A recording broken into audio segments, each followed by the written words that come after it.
chân nào thà bị bôi Giêsu thì mình là sẽ là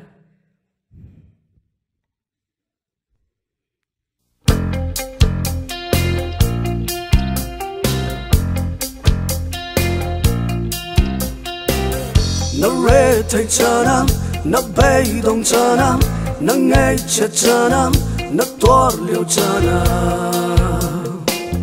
lập cắt lòng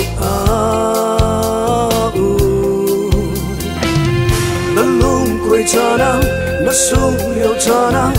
đồng cha nam nó thúc liều cha nam lập cắt lòng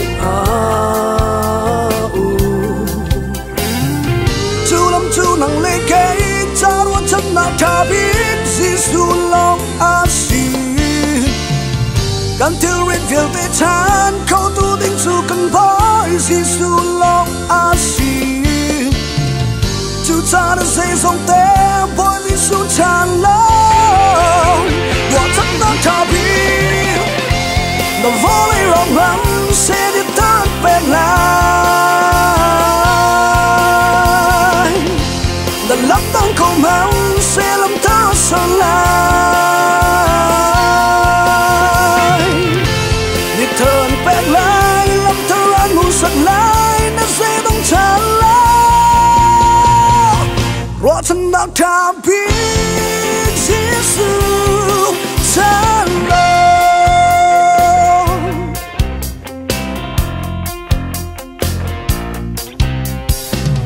nó rê thay cha nam nó bay đồng cha nam nó ngay chết cha nam nó toa liều cha nam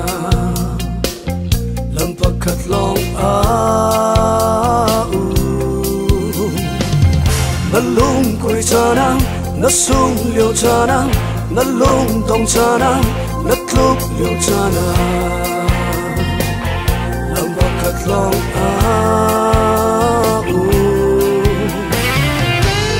chú nang lê cây cha ruột chân nào thà biết Giêsu lòng asi cần thiếu riết việc về chan khâu tu tinh su cần bói Giêsu lòng asi